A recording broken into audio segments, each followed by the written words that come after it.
अस्सलाम वालेकुम नाज़रीन, मैं हूं आपका मेज़बान अली असलम और आप देख रहे हैं लाहौर लाइव। अताई डॉक्टरों ने इसके बेटे को मार दिया।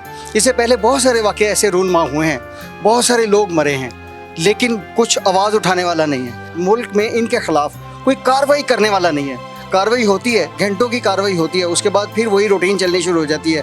क्लिनिक्स बंद होते हैं, पैसे दे लेके वो सारा कुछ ख़त्म हो जाता है और ऐसी बेशुमार जानें अब तक ज़ाया हुई हैं। अमानुल्लाह साहब की बात करूं तो इन्होंने ये इक़दाम उठाया, इनसे बात करते हैं, आइए चलते हैं। अमान भाई, पहले तो बहुत अफसोस के साथ, ये बड़ा दर्दनाक वाक़या है, इसकी बात करना शायद हमारे बस में तो नहीं है, लेकिन लोगों तक आवाज़ पहुँचाना हमारी मजबूरी है ताकि लोग बच सकें।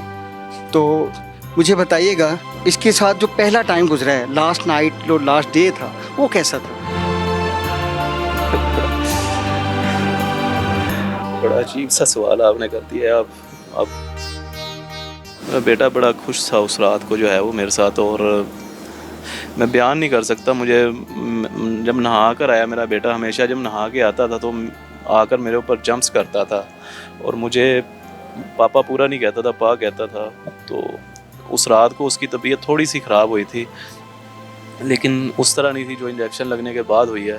तो मुझे कहता पा, मैं कहा जी बेटे। मैंने कहा मेरे साथ चलोगे अपनी दादी की गोद में लेटा। तो हालांकि मुझे कभी उसने ना नहीं की, सबको ना कर देता था, मुझे नहीं ना की, लेकिन उस रात जो है ना वो कहता नहीं, मैंने आपके साथ नहीं जाना। तो फिर अगले दिन जब मामला हुआ है तो ये मेरे बच्चे वाला, तब भी मैं उसे लेता रहा हूँ, कहता नहीं मैंने आपके साथ नहीं जाना। मुझे गर्दन हिला के इशारे करता रहा। मुझे समझ नहीं लग पाई कि इस तरह के मामलात होंगे, और मैं उसकी दादी की गोद में से बच्चे को ज़िंदा उठा के ले गया, तब भी मुझे मना करता रहा। जब वापस लेके आया तो कफन में लिपटा, और मेरा पहला बेटा था, बड़ा प्यारा बेटा था, ये देख सकते हैं आप। बड़ा एक्टिव बच्चा था। ये डॉक्टरों की गफलत ने जो है ना वो, मेरी वाइफ तो अभी इतनी सदमे में बात नहीं कर रही, मुझसे खुद बात नहीं हो रही, और मैं बड़ी मुश्किल से यहाँ पे पहुँचा। और मेरी कैफियत जो है ना मैं नहीं बयान कर पा रहा इस वक्त कि क्या मेरी कैफियत है। पहली औलाद थी और एक ही मेरा बेटा था जो कि उन्होंने ज़िबा कर दिया, समझ लें। दुख इस बात का है कि अभी तक कातिल आज़ाद फिर रहे हैं, अभी तक FIR भी होगी, अभी तक गिरफ्तार नहीं हो सके। जी नाज़रीन, ये अमान भाई ने बताया कि उनका जो उसके बेटे की डेथ होने से पहले के लम्हात क्या थे, शायद वो खुद से बयान भी नहीं कर पाएंगे, और उनकी आंखों के आंसू आपको बता रहे होंगे कि उन पे क्या बीत रही। तो अच्छा अमान भाई, हुआ क्या था उसको? ऐसा क्या कोई सीरियस बीमारी थी? सीरियस बीमारी कोई नहीं थी, डायरिया हुआ था, उल्टी मोशन थे जो अमूमन बच्चों को लग जाते हैं, और कोई पुराने नहीं थे। आज रात को फ़र्ज़ करें लगे हैं तो कल रात को एक्सपायर हो गया है। यह जो नवीद है, ये ज़रीना मेडिकल क्लिनिक है, उसमें ये शख्स मौजूद था जिसने मेरे बच्चे को इंजेक्शन लगाया, जबकि मेरी मिसेज़ जो है वो रोकती रही हैं कि आपने इंजेक्शन नहीं लगाना। 3 दिन पहले जो है उसका हिफाजती कोर्स मुकम्मल हुआ है, तो उसका असर भी आपको पता 15 दिन रहता है। तो उसने एक ना सुनी, उसने कहा नहीं आपका बेटा ठीक हो जाएगा, बेफिक्र हो जाए, इंजेक्शन के अलावा कोई हल नहीं है। तो उसने इंजेक्शन लगा दिया। उसके बाद मेरे बेटे की तबीयत मज़ीद ख़राब होती गई है। फिर मैं जब घर आया हूँ तो मैं अपने बच्चे को लेके दोबारा उसके पास गया हूँ। इसी शख्स ने, जो नवीद है, इसने मुझे कहा कि आपका बेटा बिल्कुल ठीक है, आप थोड़ी देर वेट कर लें, अभी मेडिसिन देते हैं, मैडम साहबा मसरूफ़ है। 25 मिनट वेट करवाया मुझे इस आस पे कि आपका बेटा ठीक हो जाएगा। मैं इस वजह से बाहर नहीं लेके गया बच्चे को कि रास्ते में उसकी तबीयत बिगड़ ना जाए, तबीयत ख़राब ना हो जाए। बच्चों का मामला बड़ा संगीन होता है। फिर 25 मिनट बाद जब उसने चेक किया है, ज़रीना ने, इसकी जो वाइफ है नवीद की, तो उसने कहा भाई आप ये ड्रिप्स वगैरह ले आएँ, तो मैं चाय पी के आपके बेटे को चेक करूँगी। 25 मिनट उसने चाय पीने में गुजार दिए। 1 घंटा उस क्लिनिक पे मेरा वेस्ट हुआ है, और वो मुझे नहीं पता था कि ये 1 घंटा जो है मेरे बेटे की ज़िंदगी मौत की कश्मकश है, वरना मैं कभी भी इस जगह पे ना जाता।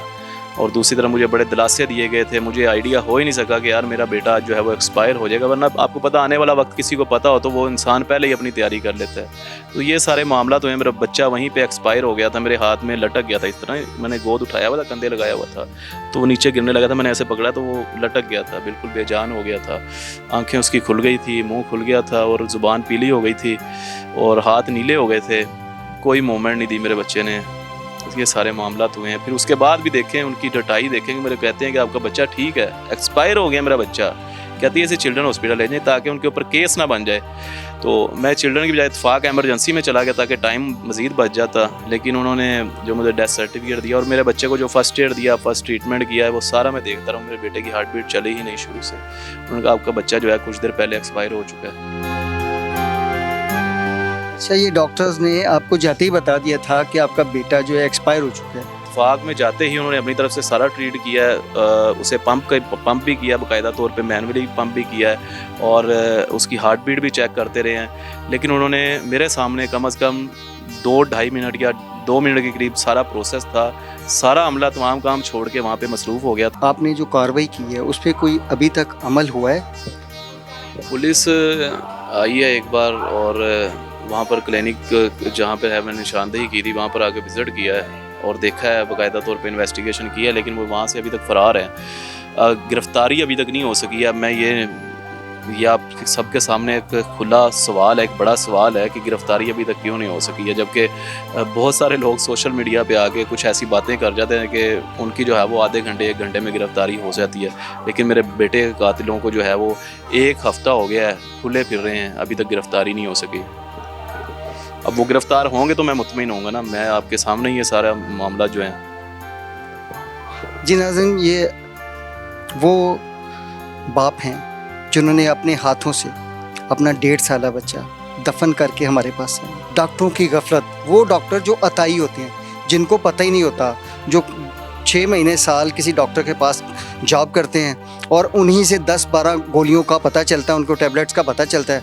उसके बाद वो खुद से क्लिनिक बना लेते हैं और ख़ुद से क्लिनिक बना के वो लोगों की जानों से खेलते हैं। हम लोग समझते हैं कि यार ये आसानी से हम ना पहुंच जाते हैं वहाँ पे, वो थोड़े पैसे लेते हैं और हॉस्पिटल जाने से हम गुरेज़ा हैं। मैं आप लोगों से भी एक रिक्वेस्ट करूँगा, आप लोगों से गुजारिश है कि अपनी जानों को ज़ाया मत करें। ये जान बड़ी कीमती होती है। ये वो अभी इनकी फीलिंग्स हम बता नहीं सकते, शायद आप फील कर लें एक बाप की क्या फीलिंग्स होंगी। और वो छोटी सी गफलत डॉक्टर्स की और जो भी कह सकते हैं उसको, उनकी वजह से अपना बेटा गवा बैठे हैं। हुकूमत से आप क्या मुतालबा करना चाहेंगे? हुकूमत से मुतालबा यही है कि भाई मेरे बच्चे के कातिलों को फौरी गिरफ़्तार किया जाए। अभी गवर्नमेंट ऑफ पंजाब जिस तरह के मामला लेके चल रही है, इन्वेस्टिगेशंस होती हैं, फौरी जो है वो क्राइम्स को ख़त्म किया जाता है। तो भाईजान ये मेरे बच्चे के कातिल जो हैं उनको गिरफ़्तार करें, उनके ऊपर जो एक्ट्स बनते हैं, जो उनकी सज़ाएँ बनती हैं, कम से कम उन्हें गिरफ़्तार करके उनको सज़ाएँ तो देना। खुलेआम फिर रहे हैं वो तो अभी तक गिरफ़्तार ही नहीं हो सके। तो मरियम नवाज़ साहिबा हैं, दूसरे IG पंजाब हैं और जितने भी इदारे मुझे सुन रहे हैं, मुझे इंसाफ चाहिए बस यार। मेरे बच्चे के कातिल जो है ना वो गिरफ़्तार चाहिए मुझे।